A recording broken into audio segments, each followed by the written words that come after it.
तो चलिए शुरू करते हैं और समझते हैं कि ये जरूरी डिवाइस कैसे एक खतरनाक भटकाव में बदल जाता है।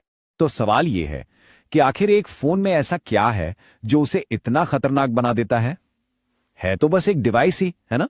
खैर, मामला इतना सीधा नहीं है। जब कोई एक व्यस्त हाई रिस्क माहौल में काम कर रहा हो, जहां हर पल चौकन्ना रहना जरूरी है, तो फोन पर सिर्फ एक नजर डालना भी तबाही ला सकता है। जरा सोचिए, आप एक फॉकलिफ्ट चला रहे हैं या किसी भारी मशीनरी के आसपास काम कर रहे हैं और तभी आपके फोन की घंटी बजती है। आप बस एक सेकंड के लिए नीचे देखते हैं, लेकिन इन हाई रिस्क जोन में, जैसा कि हम यहां देख रहे हैं, बस वही एक सेकंड किसी बड़ी त्रासदी की वजह बन सकता है। इन जगहों पर ध्यान भटकने का तो सवाल ही पैदा नहीं होना चाहिए। और यहीं पर एक बहुत जरूरी सवाल उठता है।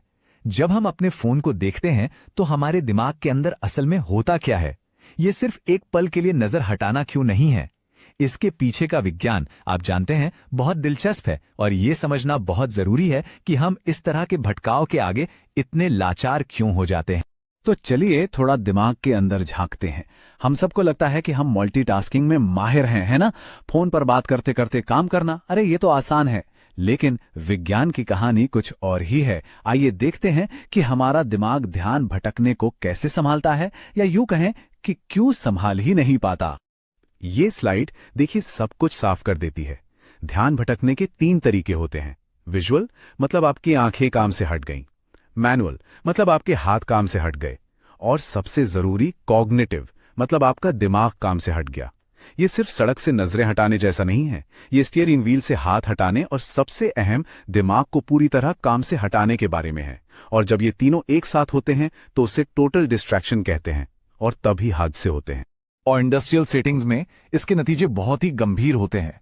एक सेकंड का छोटा सा हिस्सा भी एक सामान्य दिन और एक जिंदगी बदल देने वाली घटना के बीच का फासला तय कर सकता है।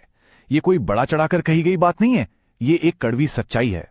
थ्योरी जानना तो ठीक है, लेकिन चलिए इसे असलियत से जोड़ते हैं। ये ध्यान भटकना असल दुनिया में कैसा दिखता है।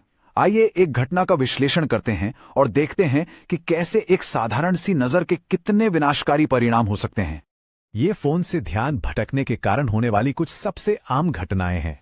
किसी चलती गाड़ी से टकरा जाना क्योंकि कोई मैसेज पढ़ रहा था, मशीनरी में हाथ फंस जाना क्योंकि किसी ने बस एक नोटिफिकेशन चेक किया, या फिर बस फिसल कर गिर जाना क्योंकि ध्यान कहीं और था।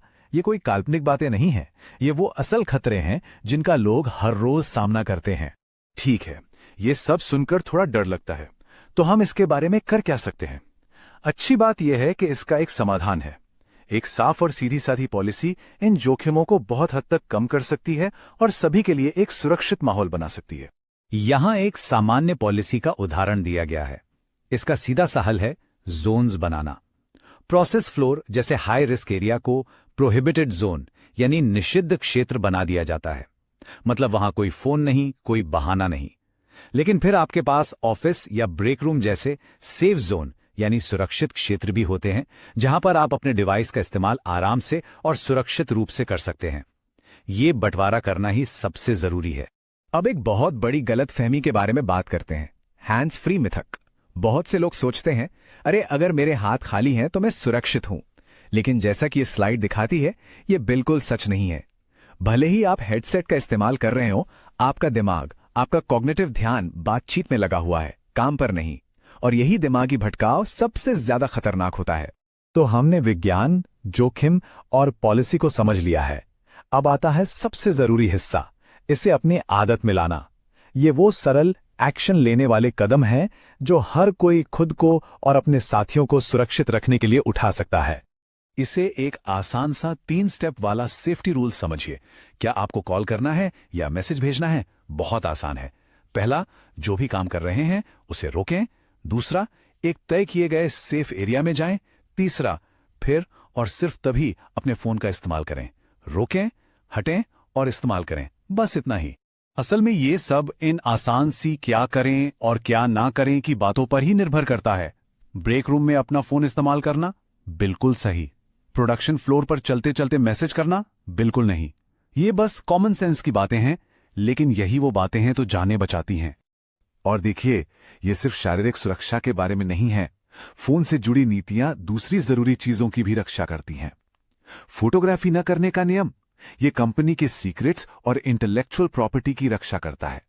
गोपनीय जानकारी की सुरक्षा ये डेटा लीक होने से बचाता है। और हां, ड्राइविंग करते समय कानूनों का पालन करना तो हर हाल में जरूरी है ही। अच्छा, तो इमरजेंसी का क्या? नीतियां इसका भी ध्यान रखती हैं। अगर कोई सच में इमरजेंसी है तो बिल्कुल कॉल की जा सकती है, लेकिन उसे भी एक सुरक्षित जगह से करना होगा। हालांकि दिन प्रतिदिन के काम से जुड़े कम्युनिकेशन के लिए हमेशा साइट रेडियो जैसे समर्पित चैनलों का ही इस्तेमाल करना चाहिए। पर्सनल फोन काम के लिए नहीं है। कोई भी पॉलिसी तभी कामयाब होती है जब उसे सही से लागू किया जाए, और यह सिर्फ मैनेजमेंट की जिम्मेदारी नहीं है, ये हम सबकी साझा जिम्मेदारी है। साफ साइनेज देखना, सही ट्रेनिंग पाना और ये जानना कि फोन कहां रखना है, ये सभी एक सफल सुरक्षा कार्यक्रम का हिस्सा हैं। ये सब जवाबदेही के बारे में है, हम सबकी। और ये सब बातें इस एक शक्तिशाली विचार पर आकर खत्म होती हैं। आप सब पर्सनल प्रोटेक्टिव इक्विपमेंट यानी पीपीई के बारे में तो जानते ही होंगे। आपका हेलमेट, सेफ्टी ग्लासेस, आपके ग्लव्स, वो आपके शरीर की रक्षा करते हैं। लेकिन आपका ध्यान, वो आपका सबसे महत्वपूर्ण पीपीई है। वो आपके जीवन की रक्षा करता है।